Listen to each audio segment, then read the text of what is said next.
Hello class, maths की class है आपकी। चैप्टर 2 एक्सरसाइज 2.5 में प्रश्न संख्या 10, निम्नलिखित में से प्रत्येक का गुणनखंड कीजिए। इसका जो पहला प्रश्न है वो है 27y³ प्लस 125z³। अब इसका हमें क्या करना है, गुणनखंड करना है। तो इसके लिए हम सर्वसमीका a³ plus b³ is equal to a plus B bracket में a² minus ab plus b², इसका प्रयोग करेंगे। तो अब हम इससे इसको कंपेयर करेंगे और इसमें थोड़ा सा बदलाव करेंगे। जैसे कि 27y³ है, इसको हम कैसे लिख सकते हैं, 3y³। 125z³ है, तो इसको हम 5z³ ऐसे लिख सकते हैं। तो अब हमारा जो दिया हुआ व्यंजक है वो इस रूप में आ गया, और ये किस रूप में है, ये a³ प्लस b³ के रूप में है। तो a³ प्लस b³ कितना होता है, a प्लस बी ब्रैकेट में a² minus ab plus b²। तो हम a के स्थान पर क्या है, 3y है, और b के स्थान पर 5z है। तो यहाँ पर a और b के स्थान पर 3y तथा 5z रखेंगे। तो देखिए क्या हो जाएगा, 3y b के स्थान पर 5 प्लस 5z, और ब्रैकेट में a² है तो 3y² माइनस a के स्थान पर 3y, b के स्थान पर 5z प्लस b² 5z²। फिर 3y प्लस 5z ब्रैकेट में, अब 3y² है तो इसको हम 9y², इसको और इसको जब गुणा करेंगे तो minus 15yz plus 5z² 25z² के बराबर हो जाएगा। तो आंसर हमें क्या मिला, 3y प्लस 5z ब्रैकेट में 9y² minus 15yz plus 25z², ये आंसर हो गया। इसी का दूसरा प्रश्न है, प्रश्न संख्या 10 का ही, 64m³ माइनस 343n³। अब यहाँ पर माइनस है, तो यहाँ पर जिस सर्वसमीका का हम प्रयोग करेंगे वो है a³ minus b³। a³ minus b³ होता है a माइनस b ब्रैकेट में a² plus ab plus b²। अब इससे और इससे हम एक दूसरे को कंपेयर करके देखेंगे। यहाँ पर 64m³ है, तो इसको हम कैसे लिख सकते हैं, 4m³ माइनस 343n³ है, तो ये होता है 7n³। 343 7 को 3 बार गुणा करने पर प्राप्त होगा।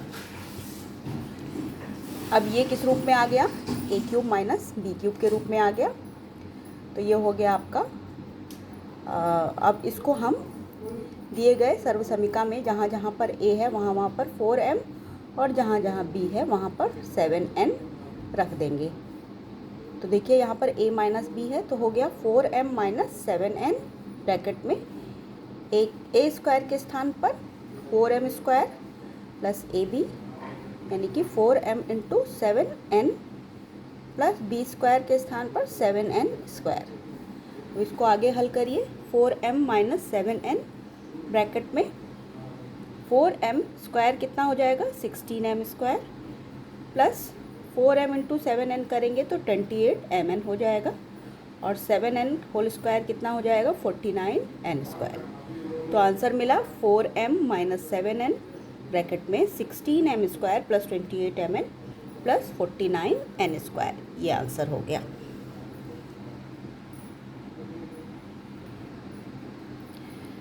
प्रश्न संख्या 11, गुणनखंड कीजिए।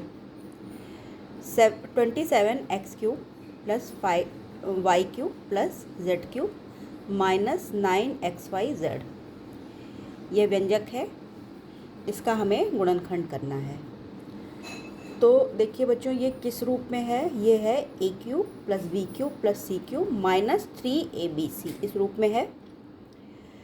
और a³ plus b³ plus c³ minus 3abc, इसका मान होता है a plus b plus c bracket में a² plus b² plus c² minus ab minus bc minus ca। यह भी एक सर्वसमीका है। और हम इसी का प्रयोग इसको हल करने में करेंगे। तो अब देखिए, इसको हम थोड़ा सा बदलेंगे, इसको इस रूप में ही लाना है। इसके लिए हम क्या करेंगे, 27x क्यूब को हम कैसे लिखेंगे, 3x का होल क्यूब, फिर y cube plus z cube minus, अब 9xyz है, इसको किस प्रकार से लिखेंगे, 3 into 3x into Y into Z, इस प्रकार से लिख लिया। तो अब ये किस रूप में आ गया, a cube plus b cube plus c cube minus 3abc इस रूप में आ गया। और देखिए, ए के स्थान पर क्या है, 3x है, बी के स्थान पर y है और सी के स्थान पर z है। तो अब हम दिए गए सर्वसमीका में जहाँ जहाँ पर a है, b है, c है, वहाँ पर क्या लिखेंगे, 3x y और z लिख देंगे।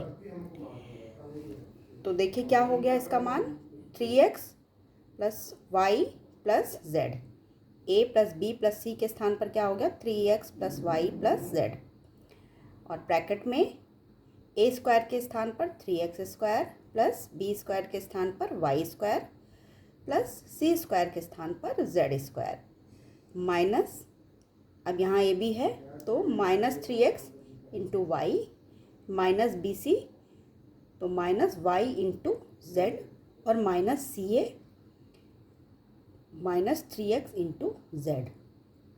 अब जब हम इसको आगे हल करेंगे तो हमें क्या प्राप्त होगा, 3x plus Y plus Z is equal to 9x square plus Y square plus Z square minus 3xy minus Y Z और माइनस 3xz। ये आंसर आपको मिलेगा, जो दिया गया बहुपद है यह उसका गुणनखंड होगा।